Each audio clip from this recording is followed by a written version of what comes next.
Hello friends, कैसे हैं आप सब लोग। आशा करता हूँ आप सब लोग कुशल मंगल होंगे। पीएसवी में आपका स्वागत है। पीएसवी यानी कि पंडित सोनू वेद पाठी। और आज हम बात करेंगे कुंडली के उन 12 खानों के बारे में जो किसी भी ज्योतिषी के पास जाते हैं हम, और जिन 12 खानों को देख करके वे हमारा भविष्य या हमारे बारे में बताते हैं।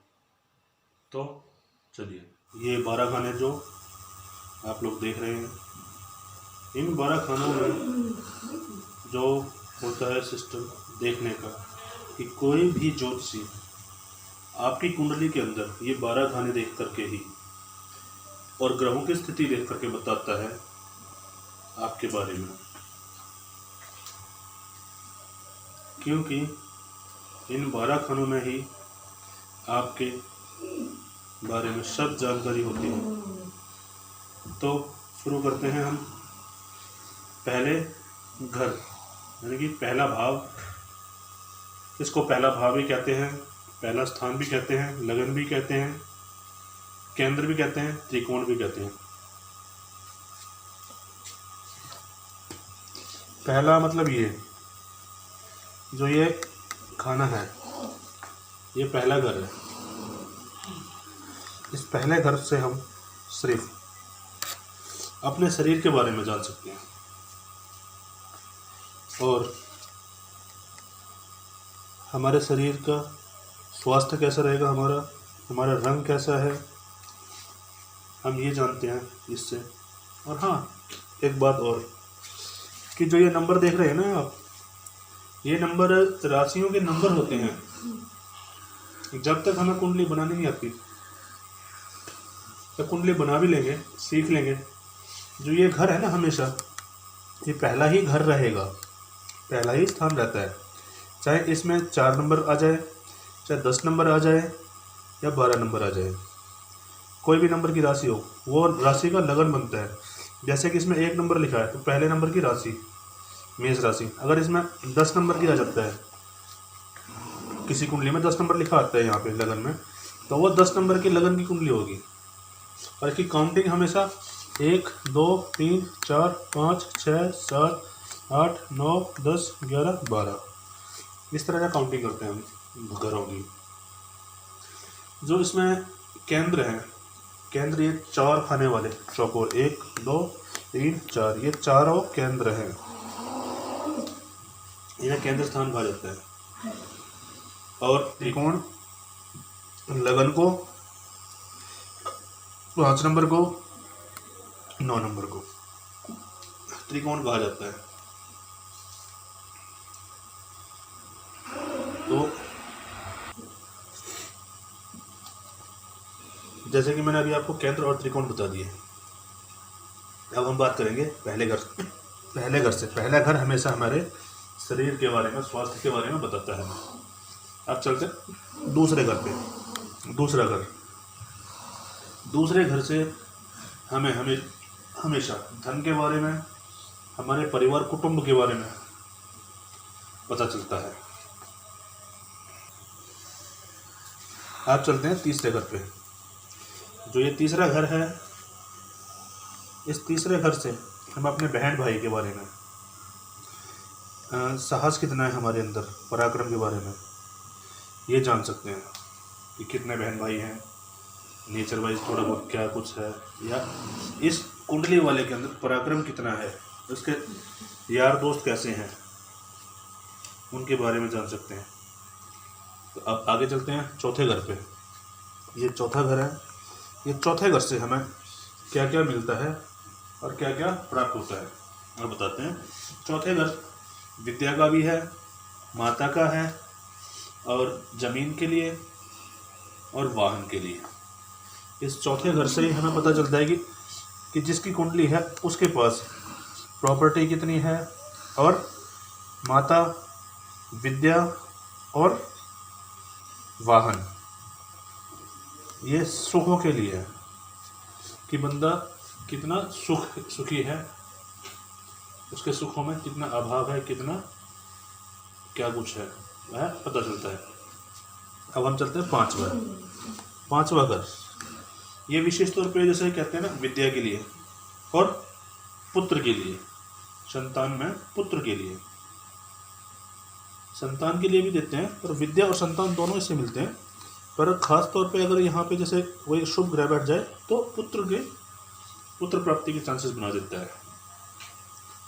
तो ये संतान और विद्या के लिए है कि जो व्यक्ति है जिसकी कुंडली है हम उसको देख रहे हैं तो वह कितना पढ़ा हुआ है, ग्रेजुएट है, अनग्रेजुएट है या पोस्ट ग्रेजुएट है, कितना है, और जो उसकी स्टडी टाइम में कितना ब्रेक लगे हैं या नॉन स्टॉप स्टडी की है उसने, या स्टडी आउट ऑफ में करनी है, कैसे है, ये सारा कुछ प्रोसेस हमें ये 5वें घर से पता चलता है। अब चलते हैं हम छठे घर पे। ये छठा घर, इस छठे घर से हम ये जानते हैं कि हमारे पास कि जिस व्यक्ति की कुंडली देख रहे हैं उसके पास कर्जा कितना है, कर्जा लिया है या नहीं लिया है, और उसके शत्रुओं के बारे में कि शत्रु कितने हैं या नहीं हैं, बीमारियों के बारे में जानते हैं। शत्रु, कर्जा और बीमारी, ये तीनों चीज़ें ये हमें केवल छठे घर से ही मिलती हैं। और कर्जा लेने वाला है या देने वाला व्यक्ति है, यह सब हमें सब कुछ छठे घर से ही पता चलता है कि बंदे का व्यक्ति का स्वभाव कैसा है, यह शत्रुओं को ज़्यादा पालने वाला है या कम, या बिना शत्रुओं के है। अब चलते हैं हम 7वें घर पे। जो ये 7वां घर है, इस 7वें घर को हम इसके बारे में बात करेंगे। ये है हमारे खास तौर पे, जैसे कि अगर हम कोई बिजनेस वगैरह करते हैं तो उसमें पार्टनरशिप में करते हैं, तो उस पार्टनर के बारे में हमें जानना है ना, तो हम सिर्फ 7वें घर से ही जानेंगे। और अपने लाइफ पार्टनर के बारे में, ये वैसे भी लाइफ पार्टनर का है जो हमारी लेडीज़ की कुंडली में पति का और जेंट्स की कुंडली में पत्नी का, ये 7वां घर है। इससे ही पता चलता है कि उनके जो पति या पत्नी जो भी है उसका स्वभाव कैसा होगा, वो कैसी है, उसके बारे में सब कुछ निकल सकता है अगर देखने वाला हो तो 7वें घर से। ये 8वां घर, 8वें घर से हम सिर्फ जो स्वर्गलोक की प्राप्ति, मोक्ष की प्राप्ति, सिर्फ इस बारे में जान सकते हैं। पर इस बारे में आज तक किसी भी पुस्तक में कोई दे नहीं रखा कुछ भी। पर फिर भी जो बड़े बड़े ज्ञानी ज्योतिषी हैं वे देख तो सकते हैं, पर कभी भी ये जो सामने वाला व्यक्ति है जिसकी कुंडली है उसको कभी नहीं बताते कि उसके साथ क्या है। उसको एक हिंट दे सकते हैं कि कोई एक्सीडेंट होने वाला है या कोई दुर्घटना घटने वाली है, या संभल के रहना, या इस टाइम पीरियड तक संभल के रहना, आपके साथ कैसा XYZ क्या कुछ हो सकता है, एक हिंट दे सकते हैं ये। अब हम बात करते हैं 9वें घर की। 9वां घर, 9वां घर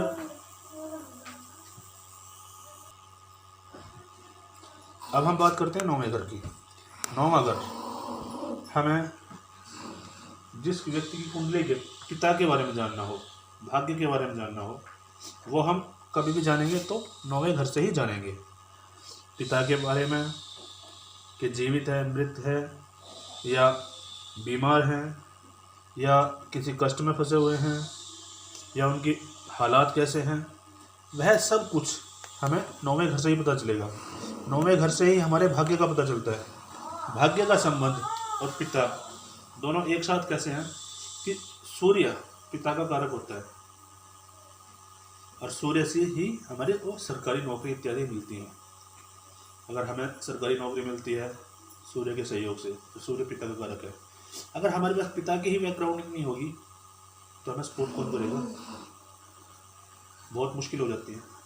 इसलिए हम 9वां घर है जो सूर्य का और पिता का और भाग्य का है। अब चलते हैं 10वें घर पे।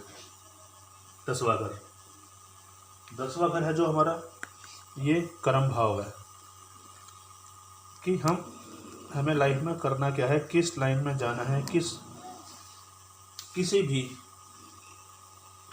स्टडी के बाद हमें किस लाइन में वर्किंग करनी है उस बारे में बताता है ये।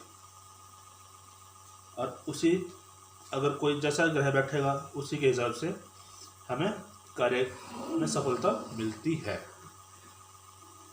अब हम बात करते हैं 11वें घर की। 11वां घर ये सिर्फ आय के लिए होता है, और 11वें घर में सिर्फ हमें इनकम पॉइंट या कोई शुभ ग्रह बैठता है, जैसा भी ग्रह बैठे, कोई भी ग्रह बैठे, या किसी शुभ ग्रह की दृष्टि हो या अशुभ ग्रह की दृष्टि हो कि आय होगी या नहीं होगी या किस टाइम पीरियड में होगी, यह सब हमें 11वें घर से ही पता चलता है।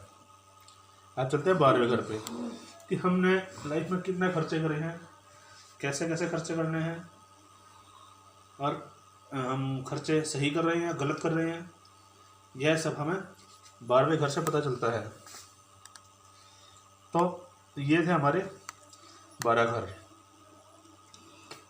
पर आगे याद रखना कि हमेशा इस घर को ही 1 नंबर से स्टार्ट होता है, ये पहला स्थान है। तो मैंने आपको बताया इन 12 घरों के बारे में। 12 घरों के बारे में आपको जो भी ज्योतिषी होते हैं इन 12 घरों से ही कुंडली देख करके आपके भविष्य के बारे में, आपका भूत भविष्य वर्तमान, यह सब बताते हैं। और अगर आप लोगों को मेरे द्वारा दी गई जानकारी अच्छी लगी हो तो मेरे चैनल को लाइक करें, शेयर करें, सब्सक्राइब करें। सब्सक्राइब के बगल में घंटे का बटन को प्रेस करना ना भूलें, ताकि मेरे आने वाली अगली वीडियो का नोटिफिकेशन आपको तुरंत मिले और वीडियो मिस ना कर पाएं।